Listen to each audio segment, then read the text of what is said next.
I have a theory about crew in Infinite Galaxy. I'm going to call it Captain Theory. The idea that because now you have rallies and garrisons that influence the stats of everyone, that maybe the crew you choose should be a little bit different. So stick around in this video for my recommendations on how to perhaps micro-optimize, but perhaps just actually this is the best way to play it. The best crew if you are rallying or you are the captain.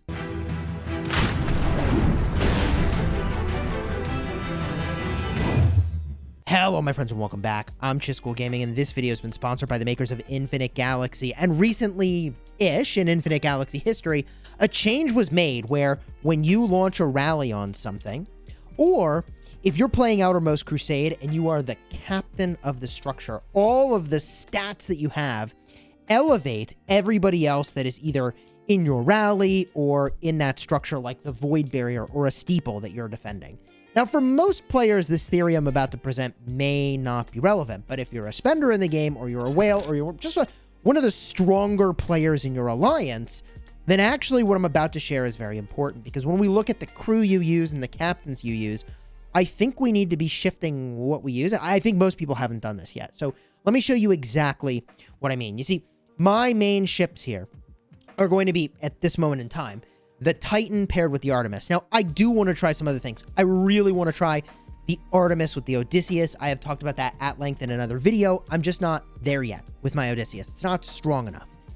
But I want to present to you a problem, which is that if I am defending the Void Barrier, or I am rallying the Void Barrier, the more likely outcome, if I am doing one of those things, then all of the ships that are there are going to get elevated to the status of the captain. And I may be the captain because I have really strong flagships and crew and so on. But there's a problem, which is that the captains that I have giving me a bunch of frigate stats, and the captain that I have on my other ship, the Titan, that's giving me, well, I mean, Laura's cool with giving flagship attack, but then fleet leadership limit doesn't actually do anything by the time somebody's joining into the stack, right? So maybe I'm just a little bit confused here, but I have a theory for how you could optimize this, because people are going to join this thing that I launch with other ships, right? They're going to join with cruisers, they're going to join with destroyers, which means my captain choices are not so great. And then also this ability over here giving me a leadership limit boost, it's actually doing literally nothing for me. So what is this theory that Chisgule has? Captain Theory. Captain Theory would dictate that what I need to do is to take the commanders that are the most versatile, the crew members that are most versatile, take them out of my spaceport and make them captains. The two most versatile crew members, and thus captains, are actually Yiling Ding, and also, it's going to be Rubia von Hessen. Now, why is that? If I go to the crew section over here, we can see that if I were to pick my strongest flagship pair, the one that's going to captain the Void Barrier, and I am giving 142.8% shields and 98% armor. Ooh, man, that's so good. And if we get a look over here, where's my other one? Yiling Ding, there she is. If she's the captain, I mean, at max level, I'm reading max level here, 71.3% armor and shields, and then also hit points for your warships, 49%. I think what I'm supposed to do to play the most optimal game is to make them the captains of my flagships that will ultimately be the captain of the garrison. And by doing that, I boost everybody's warships regardless of what they put in there. Now, these crew members are actually giving me a benefit in my crew, and this is why every player shouldn't go and do this, because the problem is if I take these guys out of my crew, I'm sacrificing all the stats that they're giving here. It's just less than when they're a captain, right? So 35% of armor and shields, it's literally half as many stats as I would get if I were using her as a captain. That's why I'm saying for the one big thing, it's really amazing to have the stats where I'm elevating everybody else's warships, if I understand correctly. And you let me know in the comments if I don't. So the downside here is that I'm elevating one fleet at the cost of all my others. But if I'm magnifying all the fleets of my alliance by virtue of being the captain, then I should be doing this trade-off. And what's weirder is that when I look at who then should be in my spaceport crew, I mean, sure, Laura's pretty good, right? Laura is pretty good, and it's hard to deny that, like, she would be good in the spaceport crew, even though I think she's obviously a better captain, because I think she gives research speed when she's in your spaceport, as opposed to, like, leadership limit, which is really good as a captain, right? I think she's a really amazing captain, but when I think about who goes back to my spaceport, ultimately to be in my crew, I'm actually looking to some crew members you might not have expected. So, for example, I am looking to John Smith Connor, who, I mean, he's going to give flagship attack. Okay. I mean, okay. That seems pretty good. I look to Dorothy Milton. Okay, she's giving flagship hit points.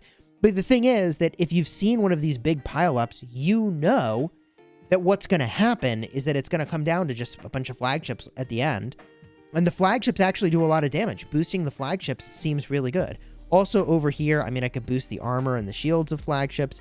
I don't know. I am a little bit torn here about this flagship and captain theory that I have, where maybe we should be rethinking what really is the most optimal for how do we get the absolute most defensible position possible when compared to, like, I want to have the best overall configuration from my fleets. And that perhaps is the only thing holding me back, that and having lots of crew experience from actually executing against this plan, because I actually saw something else that's really interesting that I want to share with you in this video, which is that, I don't know if you knew this, but if you get a legendary up to level 40, do you know how much fleet leadership limit they give you when they are a captain of one of your ships?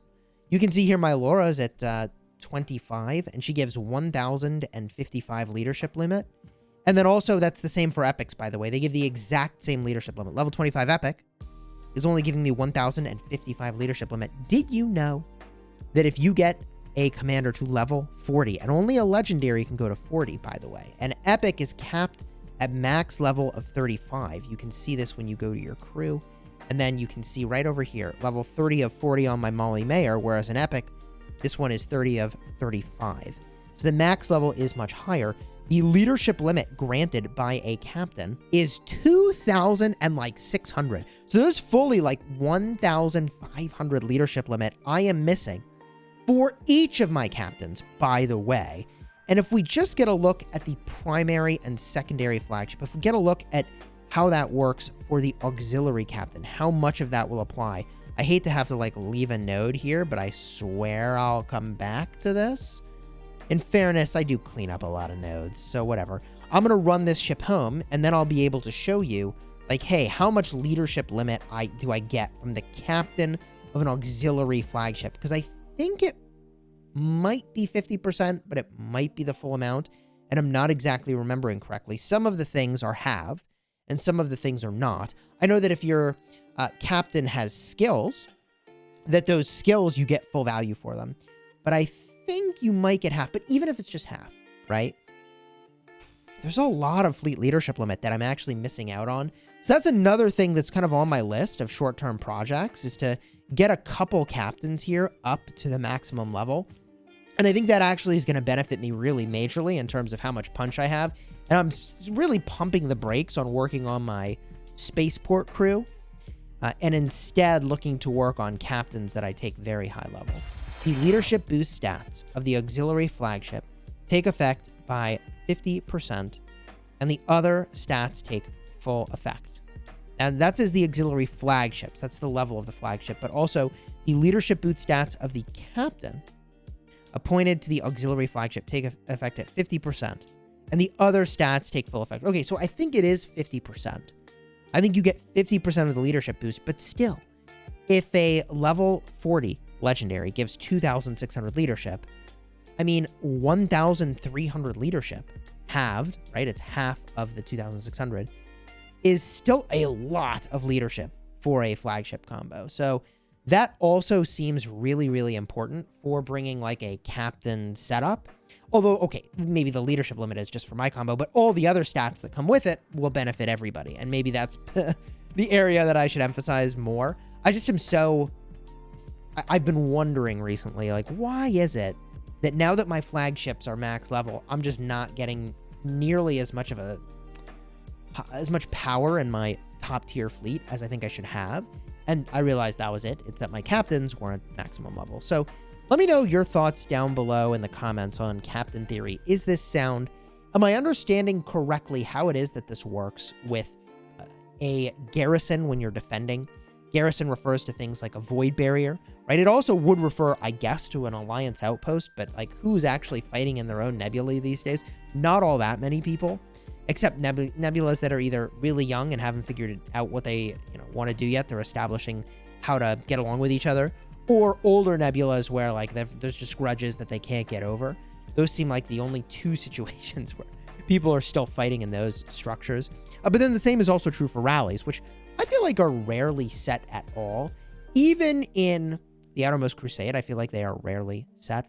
And then keep in mind that this captain theory I applied or was talking about doesn't apply in a game mode like the Galaxy Summit. But keep in mind that theoretically, if you can crank more stats onto that one fleet, you're going to use all Galaxy Summit. I mean, that's also a win. Captain theory applies to everybody in that situation too. And in that regard, I mean, I guess I should have emphasized that a little more for people only using one fleet. You just want to get as much as you possibly can onto that one fleet. If you enjoyed this video, throw a like on here and consider subscribing. I will be reading your comments and responding where I can to see what you think about this captain theory, because I am about to make some pretty major investments, I think, in my crew based off of this theory, and it's not a cheap investment. So let me know. And until next time, you have fun smashing your enemies.